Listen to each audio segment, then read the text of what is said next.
Welcome to Smart Brown Voices, your weekly podcast featuring diverse voices from around the world, giving you insights on how others made it big in their respective fields. Now sit back, grab a notebook, and get ready to be inspired. And don't forget to use hashtag #SmartBrownVoices to share insights, moments of wisdom, and things from the show that inspire you. And now, here's your host, social media nerd and technology activist, Mr. Mike Street. Hey, what's up, everybody? It's Mike Street, and we're back with another edition of Smart Brown Voices. But this week is a special edition because we're here at New York Fashion Week, and this is going to be, well, from the rumors that says this is going to be the last time that New York Fashion Week is taking place at 66, and it's going to be moving downtown. So what I wanted to do was really kind of talk to some of these smart brown voices that you may not get to see or hear from during New York Fashion Week. So callers, are you there? Yes, we're here. Hi. So introduce yourself. So my name is Abusen Johnson. I'm the CEO and co-founder of Cosign, and I'm here with... My name is Esosa Ighodaro. I'm also a co-founder and president of Cosign. And just for those who want to know what Cosign is, we are a mobile fashion tech app that allows you to take a picture, tag product information in the picture, and when you share it socially, say Facebook or Twitter or whatever social media, you'll be able to have a shoppable post. And so now everyone can shop from your image and be directed to the online retailer where to buy that item. And if they do, we pay you a commission on anything sold. So when I saw Cosign a couple of months ago, I was excited because one, like it's rare that you ever meet co-founders of color in the tech space. So give me a little background on like how you guys got into the tech space and what kind of made you kind of lean towards building this fashion app. So I kind of came from the tech background. I graduated from Dartmouth College with a degree in engineering sciences, and I've always had affinity for, mobile tech, whether it's apps or different technology, software-based. And I always wanted to do something based around that. And so we noticed there was an issue with being able to purchase products directly, the images that you see. So it was a personal problem for us, and then we noticed that it's a well-defined problem because everybody else kind of suffers from that. So we decided to, create the solution to solve this major problem. Yeah, and for me, my background is I have a finance background since I was at university, and I was recruited out of college to work at Citigroup, and I was there for several years before starting Cosign. And while I was there, I was kind of like at a position where I wanted to kind of make the switch of, I was there like now 6 years, and I was like, okay, if I stay any longer, I have to be in banking forever. But I wanted to make that switch into technology because it was just so exciting to me. And even while I was at Citi, I would make different gaming apps and was just always loving the whole mobile space, being able everything to kind of work in your pocket. And so that really intrigued me. And so when we started Cosign, we were just so excited to build something unique and have people really use a product that they benefit from.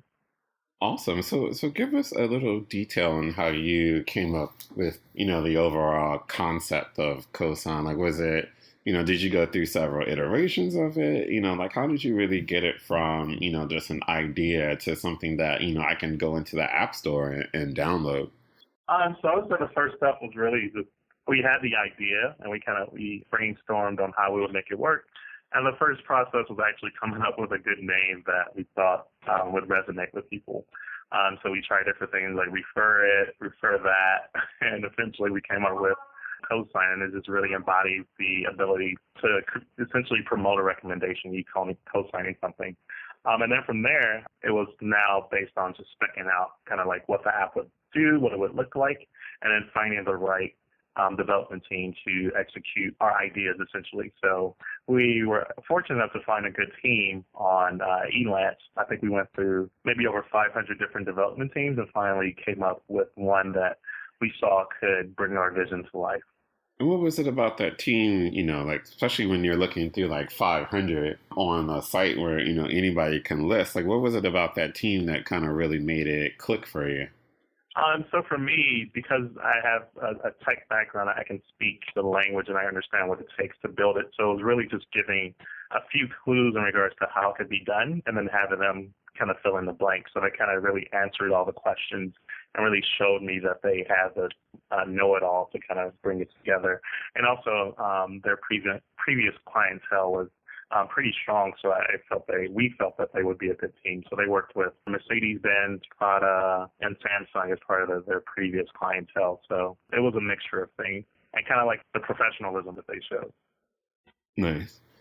And so, what about design-wise? Like, how many iterations of design did you guys go? Because when I was looking at the app and it looks really beautiful. I really think the user interface is really nice and clean and pretty, and it's really easy for anyone to kind of pick it up and get. So, like, talk to me more about the design process.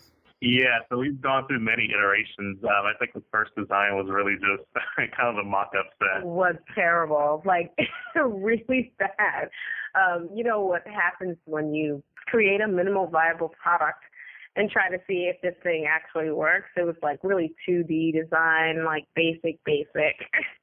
And then we're like, hey, we could definitely put our unique spin on it and create something more modern and easy to use and friendly. Because we don't want it to be daunting, right?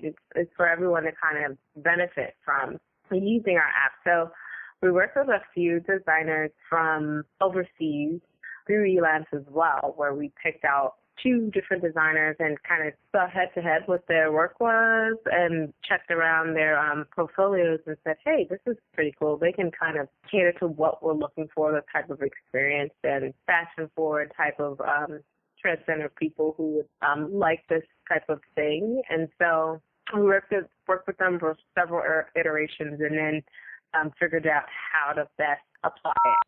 So it was really cool, but in the beginning it was really botchy.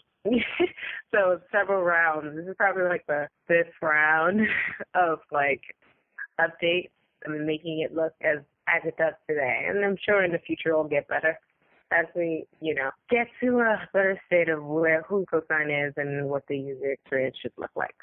Nice. So talk to me, so about, you guys did a successful Kickstarter campaign. So, and I know we had this conversation a couple of weeks ago during our brunch, but, I want to get into a little bit, but talk to me about like some of the things that you guys learned from doing your Kickstarter campaign. Because I know it's very stressful trying to raise those funds before they're, gone and really trying to get people's support. So give me some, what did you guys really learn from doing a Kickstarter, and just give our audience like any tips for, how to be successful?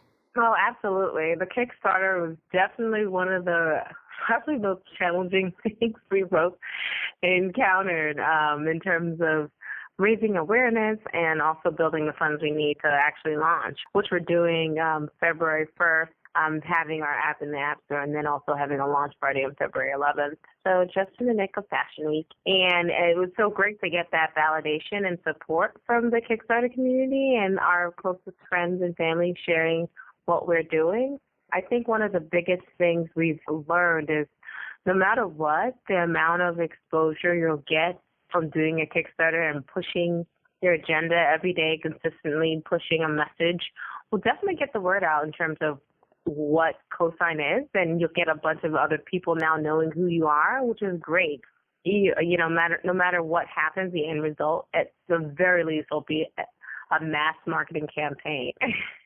Which we found very, very beneficial because there's tons of people who reached out to us afterwards to do either collaborations or to join their different communities and also, talk about how we also raised I think we raised about a little bit over 41,000 in 30 days and seeing what were some of those steps. I think even though we kind of researched for about 6 months before we did it, it still felt like you didn't do anything at all sometimes as you're in the nick of it. But I think one of the best things that I wish I did, and I think would be helpful for others to do, was to, if you could, raise as much as you can before you actually launch your Kickstarter campaign. So off the grid, raise awareness first off to all the people that you're gonna do it, and then have have them kind of tell you that they're going to pledge by a certain date and have that percentage be at least 30% of your overall goal. So that way you can get off to the races really quickly on the first day, as opposed to spreading that over time, because momentum might die out. In the middle, it kind of gets a little bit harder to reach people. So that's one of the biggest things I think would have also helped with anyone doing a crowdfunding campaign. But it was a great, great success for us to get that level of exposure, getting some media press out a bit, and some good stuff that happened with our Kickstarter. But those two things, I think, is the biggest thing, raising awareness about who you are and what your company is, and then raising the funds that you need from the people who want your product. Raising at least 30% of that before you actually launch would be a great help for you as you get started. And one thing that I saw that you guys did that I thought was really smart is that, even during the, I think it was down to the wire, and you guys reached back out to your community that you had, built up over the, past 30 days and asked people to add more, to their contribution or to even double their contribution so that you can make sure that this campaign was successful. And then you guys started seeing, your community really started to rally around you in those final hours and really support and help you guys become, successful with your campaign. So, that's another strategy that, for our listeners out there that you can kind of do is make sure that, if you're down to the wire, make sure that you reach back out to your community and ask them to support either by, increasing their contribution or sharing out amongst their email list or social channels. Because usually, half the times the people you bring into your Kickstarter, they'll have like one or two other friends who will, like the similar project that they supported. So that's a great way to kind of, get your tribe active around the campaign and give them kind of something to do, especially in those final hours when you're trying to hit those goals. Yeah, absolutely agree. I think that's such a great idea and something that we've done many times during that time period of, being very clear about what you have left to raise in your campaign and then letting people know specific numbers. So what we did specifically was, hey, we need 20 people or 26 people to give us a dollar amount of $250 for us to make our goal. And that actually, encouraged people to want to raise their goals to 100 to 400 or 250 to 500. And that really got us going towards the last hour and making our goal. Awesome. So AJ, it's Fashion Week. Talk to us a bit about the event that you guys are putting on this weekend and what people can kind of expect. Okay. So we're doing our launch party February 11th from 6 to 10 p.m. at Studio Arte. It's located at 37th Street between 7th and 8th Ave, but actually more closer to 8th Ave. Essentially, it's just going to be an experience where we introduce people to the Cosign app and we kind of take them through the process of tagging products and sharing it socially. So it's going to be a high-tech, high-touch kind of event. So we'll have different stations with brand products. Attendees will be able to take a picture, tag the products, and share it socially. So it kind of just takes them through the whole tagging and sharing process and introduces them to the world of Cosign. And of course, there'll be food and some nice cocktails so that everyone can get in the party mode and get around, jump on the Cosign bandwagon. Yeah, exactly. Yeah. And we're looking to potentially have a celebrity DJ there as well.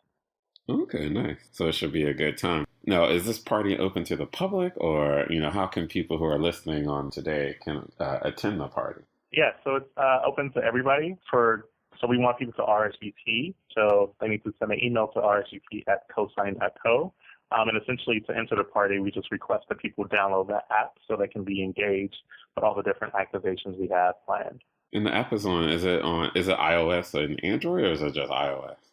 It's going to be iOS, so it'll be in the iTunes App Store as well as the Google Play Store. So iPhone and Android users will be able to download it. February 1st. So February 1st was the launch date of the app. So everyone, I'll make sure that in the show notes, check out the show notes, and you'll be able to get the links to the Cosign app so that you can download it and put it on your phone.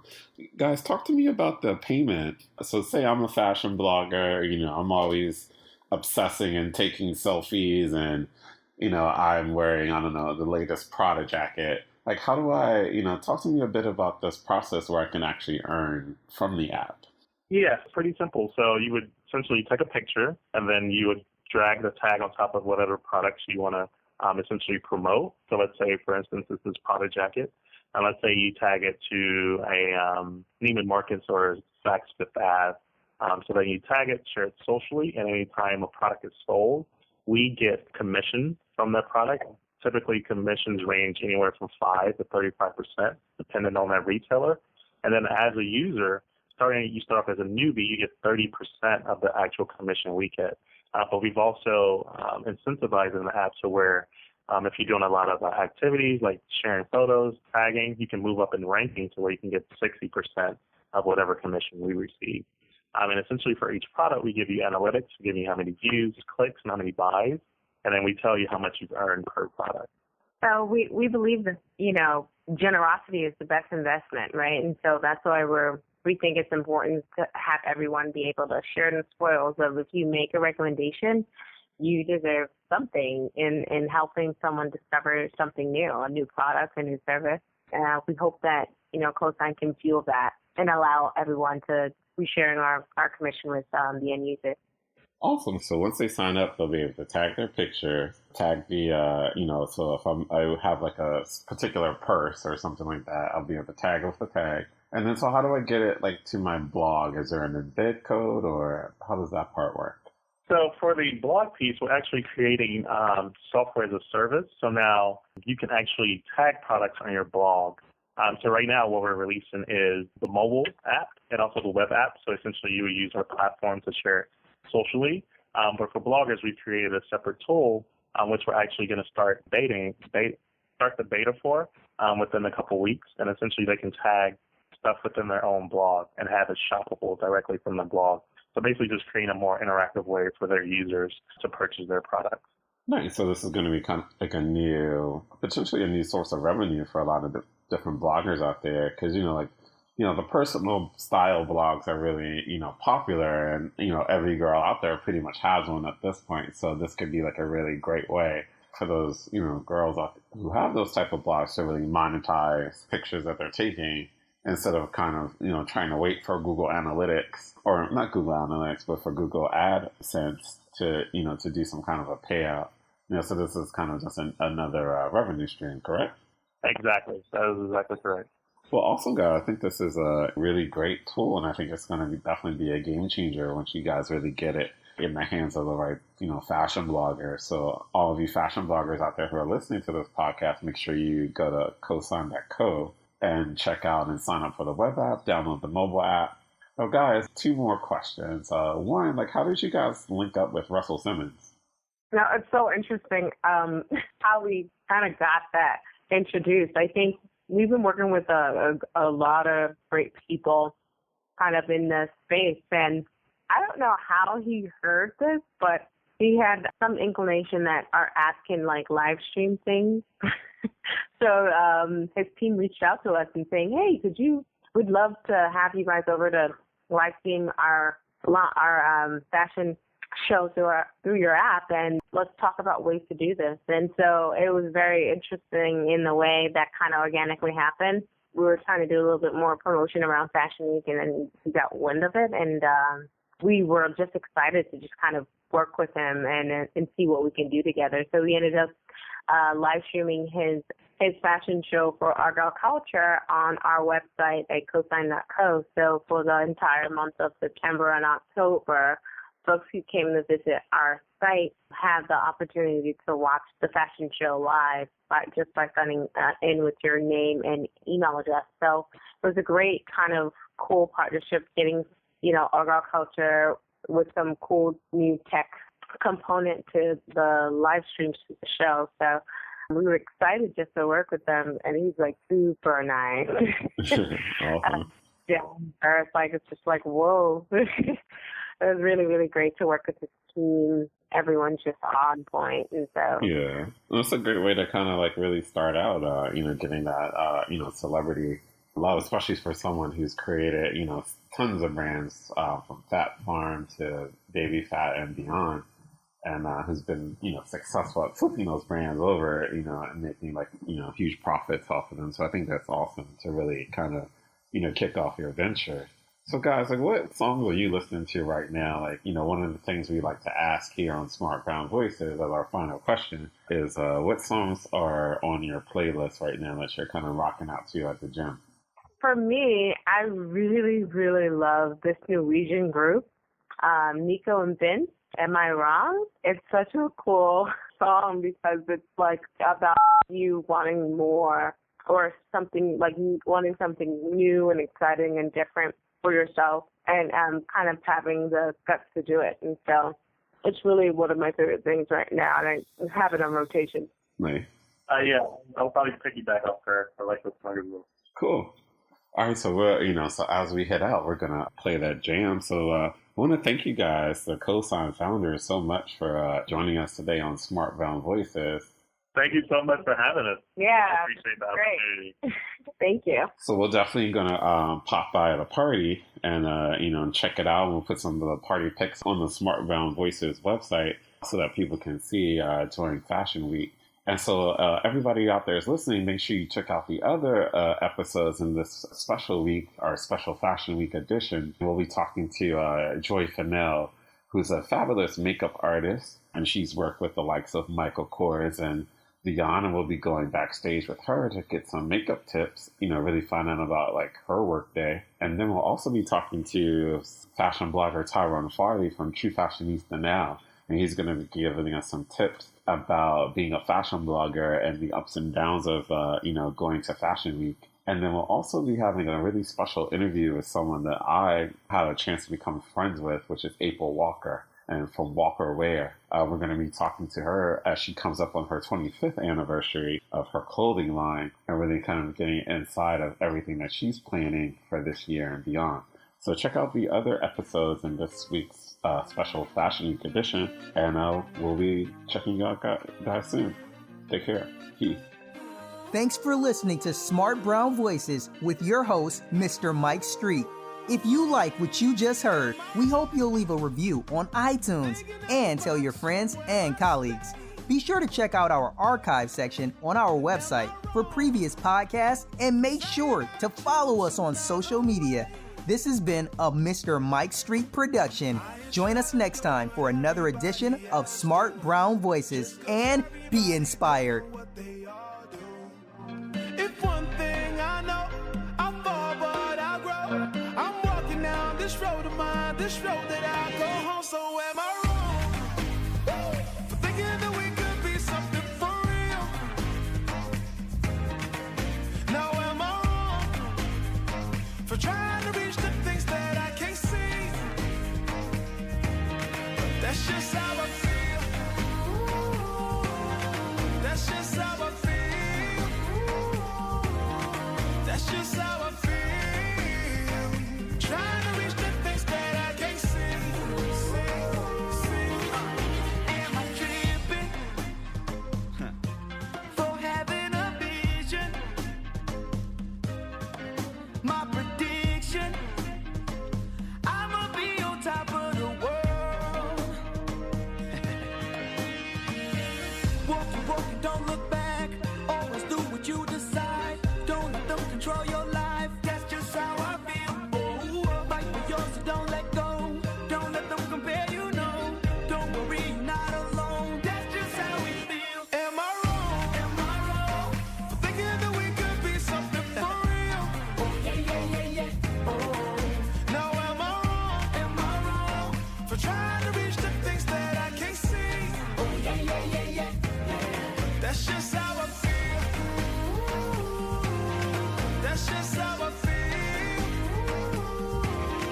That's just how I feel. Trying to reach the things that I can't see. If you tell me I'm wrong, I don't wanna be right. If you tell me I'm wrong, I don't wanna be right. If you tell me I'm wrong, I don't wanna be right. If you tell me